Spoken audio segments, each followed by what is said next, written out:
സ്വരാജിന്റെ തെരഞ്ഞെടുപ്പ് പ്രചരണ പരിപാടികളുമായി ബന്ധപ്പെട്ട കൂടുതൽ വിവരങ്ങളുമായി അമൽനാഥ് പാടിച്ചാൽ ഒരിക്കൽ കൂടി ചേരുകയാണ്. അമൽനാഥ്, ഒരുപക്ഷെ ഇന്ന് ഏറ്റവും പ്രിയപ്പെട്ട ഇടങ്ങളിലൂടെ, ചിരപരിചിതമായ സ്ഥലങ്ങളിലൂടെയായിരുന്നു സ്വരാജിന്റെ യാത്ര. പഠിച്ച സ്കൂളിൽ, അതോടൊപ്പം തന്നെ വായിച്ചു വളർന്ന വായനശാലയിൽ, രാഷ്ട്രീയം ചർച്ച ചെയ്ത നാൽക്കവലകളിലൊക്കെ സ്വരാജ് എത്തി.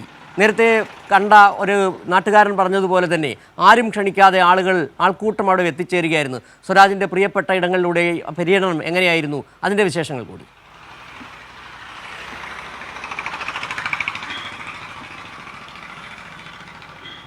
സിജു, അങ്ങനെ തന്നെ പറയേണ്ടിയിരിക്കുന്നു. ഒരു സ്ഥാനാർത്ഥി എന്നതിനപ്പുറം ഇന്ന് സ്വരാജിനെ തേടി വന്നവരൊക്കെ അത് സ്വന്തം മകൻ എന്ന നിലയിൽ, സഹപാഠി എന്ന നിലയിൽ, സഹോദരൻ എന്ന നിലയിൽ, ശിഷ്യൻ എന്ന നിലയിൽ, അങ്ങനെ അത്തരത്തിലായിരുന്നു. അതായത് ഇന്നത്തെ പര്യടനമൊക്കെ സ്വരാജിൻ്റെ നാട്ടിൽ തന്നെ ആയിരുന്നു. സ്വരാജ് ആദ്യം പഠിച്ച LP സ്കൂളിൻ്റെ പരിസരങ്ങളിൽ, അത്തരത്തിൽ സ്വരാജിന് വളരെ വേണ്ടപ്പെട്ട ഇടങ്ങളിലായിരുന്നു ഇന്നത്തെ പര്യടനം. അതുകൊണ്ട് തന്നെ ഒരു സ്ഥാനാർത്ഥിക്കപ്പുറം ഇപ്പോൾ പറഞ്ഞ പോലുള്ള അത്തരത്തിലുള്ള സ്നേഹങ്ങളായിരുന്നു ഇന്ന് സ്വരാജിന് ലഭിച്ചത് എന്ന് തന്നെ പറയേണ്ടിയിരുന്നു. ഇന്ന് 19 കേന്ദ്രങ്ങളിലൂടെയാണ് ഈ പര്യടനം പുരോഗമിച്ചുകൊണ്ടിരിക്കുന്നത്.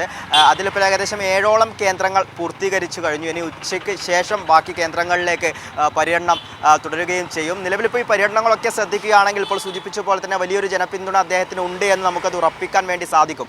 ഓരോ ഇടങ്ങളിലുമുള്ളവരൊക്കെ ഇദ്ദേഹത്തെ എന്ത് തന്നെയായാലും വിജയിപ്പിച്ചിരിക്കുമെന്നൊരു ദൃഢനിശ്ചയമെടുത്ത ഒരു സാഹചര്യമാണ്. അത്തരത്തിലുള്ള പ്രതികരണങ്ങളൊക്കെ തന്നെയാണ് നമുക്ക് ലഭിക്കുന്നത്. അതോടൊപ്പം തന്നെ സ്വരാജ് എന്തായാലും ഇവിടുന്ന് വിജയിക്കണം എന്ന ഒരു ആവശ്യം അവർക്കുണ്ട്. കാരണം അത്തരത്തിൽ മികച്ച ക്വാളിറ്റിയുള്ള ഒരു വ്യക്തി ഇത്തരത്തിൽ വിജയിച്ചു പോകണം എന്ന് തന്നെയാണ് ഇവിടെയുള്ള ജനങ്ങളൊക്കെ തന്നെയും പറയുന്നത്. അതോടൊപ്പം ഇദ്ദേഹത്തിൻ്റെ പ്രസംഗങ്ങൾ മറ്റ് ആരെയും തന്നെ ഇപ്പോൾ UDF-നോ NDF-നോ ഒന്നും വേട്ടയാടാതെ, അവർക്കെതിരെ തന്നെ ഒരു കാര്യവും നിലവിൽ പറയാതെ LDF സർക്കാരിൻ്റെ വികസനങ്ങൾ മാത്രം, വളരെ ചെറിയ പ്രസംഗങ്ങളാണ് ഓരോ കേന്ദ്രങ്ങളിലും നടത്തുന്നത്. അവിടെ LDF സർക്കാരിൻ്റെ വികസന പ്രവർത്തനങ്ങൾ മാത്രം പറഞ്ഞുകൊണ്ട് വോട്ട് തേടുന്ന ഒരു കാഴ്ചയാണ് കാണാൻ വേണ്ടി സാധിക്കുന്നത്. അതിപ്പോൾ ക്ഷേമ പെൻഷൻ വർധനവ്, ഒപ്പം തന്നെ അവിടെയുള്ള സ്കൂളുകളിലെ വികസനങ്ങൾ, സ്മാർട്ട് ക്ലാസ് റൂമുകളായത്, ഹോസ്പിറ്റലുകളിലെ വികസനങ്ങൾ, അതൊക്കെ അദ്ദേഹം പ്രസംഗിക്കുമ്പോഴും തൊട്ട് സമീപമായിട്ട് ഇതൊക്കെ അദ്ദേഹത്തിന് ചൂണ്ടിക്കാട്ടുവാനും ലൈവായിട്ട് ചൂണ്ടിക്കാട്ടുവാനും ഉണ്ട് എന്നതും കൂടി ശ്രദ്ധിക്കേണ്ട ഒരു സാഹചര്യം തന്നെയാണ്. ഈ കാര്യങ്ങളൊക്കെ തന്നെ പറഞ്ഞുകൊണ്ടാണ് അദ്ദേഹം നിലവിൽ വോട്ടഭ്യർത്ഥിക്കുന്നുള്ളത്. മികച്ച ഒരു പിന്തുണ തന്നെ ഓരോ കേന്ദ്രങ്ങളിൽ നിന്നും ലഭിക്കുന്നുണ്ട്. ഇപ്പോൾ